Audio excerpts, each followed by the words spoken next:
ये आकाशवाणी के जम्मू केंद्र की आवाज है। के अस्थायी पैनल के लिए एप्लीकेशंस मांगे गए हैं।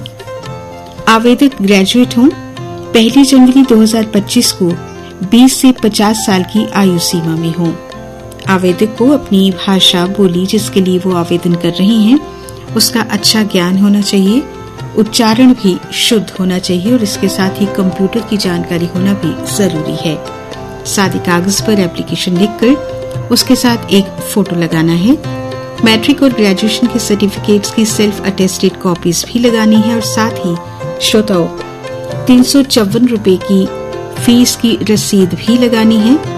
ये फीस आप ऑनलाइन दे सकते हैं या नेफ्ट के माध्यम से state bank of India Hari market Jammu के अकाउंट नंबर में जमा कर सकते हैं। अकाउंट नंबर नोट करें 105823871126 और आपकी एप्लीकेशन 31 जनवरी तक स्टेशन डायरेक्टर आकाशवाणी जम्मू के कार्यालय में पहुंच जानी चाहिए। अपने एप्लीकेशन में अपना टेलीफोन नंबर और ईमेल आईडी जरूर लिखें और अधिक जानकारी के लिए आप हमारे कार्यालय से छुट्टी का दिन छोड़कर संपर्क कर सकते हैं।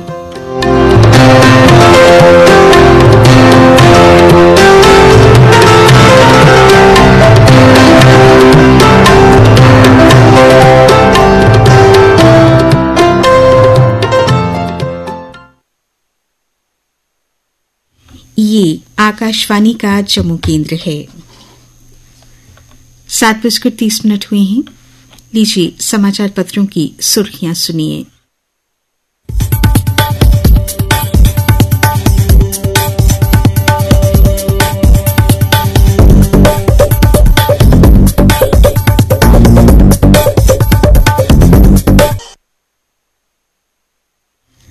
श्रोताओं, आज के मुख्य समाचारों में सीमा सुरक्षा बल बीएसएफ ने बॉर्डर गार्ड बांग्लादेश द्वारा भारतीय 5 किलोमीटर भूमि पर नियंत्रण करने के दावे को सिरे से खारिज करते हुए इन खबरों को निराधार और गैर जिम्मेदाराना बताया है।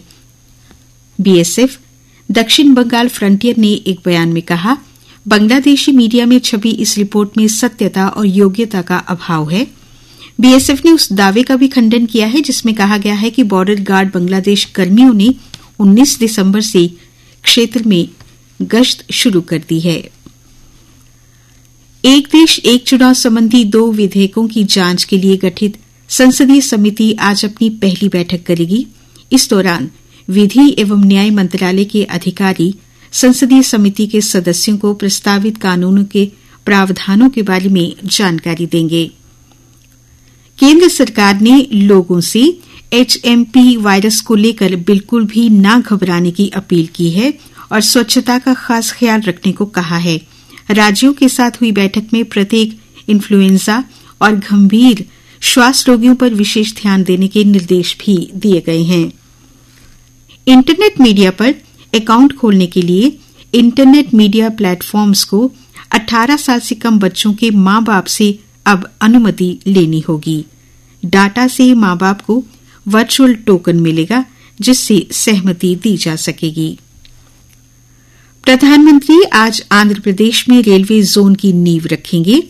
अनकापल्ली जिले में एनटीपीसी के एकीकृत हरित हाइड्रोजन केंद्र औषधि पार्क की भी आधारशिला रखेंगे। आंध्र प्रदेश को 2 लाख करोड़ रुपए से अधिक की परियोजनाओं की सौगात भी देंगे। गृहमंत्री अमित शाह ने लॉन्च किया भारत पोल पोर्टल। विदेश भागे अपराधियों की तलाश और वापसी को सुगम बनाएगा ये भारत पोल।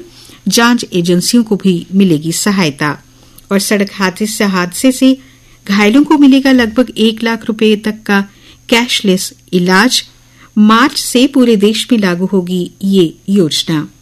अब कुछ अन्य समाचार मेरी सहयोगी शिवांगी से। धन्यवाद सुनीता। और अब अन्य समाचार। वी नारायण बनाएंगे इसरो के नए अध्यक्ष। भारतीय अंतरिक्ष संगठन के कई प्रमुख पदों पर कार्य किया है। 14 जनवरी को संभालेंगे पदभार। तिब्बत में 6.8 रिक्टर स्केल की तीव्रता के भूकंप में 126 लोगों की हुई मौत। नेपाल, भूटान और उत्तर भारत में भी महसूस किए गए झटके।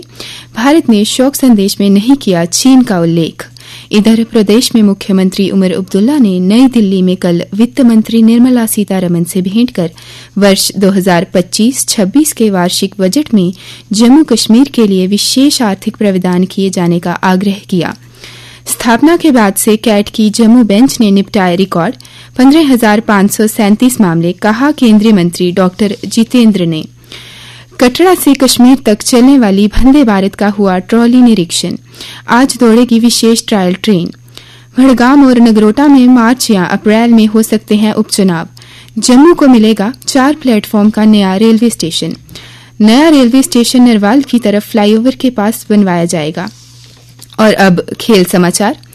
त्रिसा जॉली और गायत्री गोपीचंद मलेशिया में महिला डबल्स में थाईलैंड की जोड़ी को 21-10, 21-10 से हराकर मलेशिया ओपन बैडमिंटन टूर्नामेंट के प्री क्वार्टर फाइनल में पहुंची। इंग्लिश प्रीमियम फुटबॉल लीग में रियल मैड्रिड ने डिपोर्टिवा मिनेरा को 5-0 से हराया। इधर हॉकी इंडिया में कलिंगा लांसर्स ने बंगाल टाइगर्स को 6-0 से हराया और जसप्रीत बुमराह को बॉर्डर गवास्कर ट्रॉफी टूर्नामेंट में शानदार प्रदर्शन के लिए आईसीसी के दिसंबर 2024 महीने के लिए सर्वश्रेष्ठ खिलाड़ी पुरस्कार के लिए नामित किया गया है। और अब मौसम विज्ञान केंद्र श्रीनगर के अनुसार 11 और 12 जनवरी को घाटी के कुछ इलाकों में हल्की बारिश और बर्फबारी हो सकती है। प्रदेश में 15 जनवरी तक मौसम आमतौर पर सामान्य रहेगा। तापमान जम्मू संभाग में कल का अधिकतम तापमान 18.0 डिग्री सेल्सियस जबकि न्यूनतम 7.1 डिग्री सेल्सियस रहा। आज सूर्यास्त 5:41 पर और कल सूर्योदय 7:35 पर।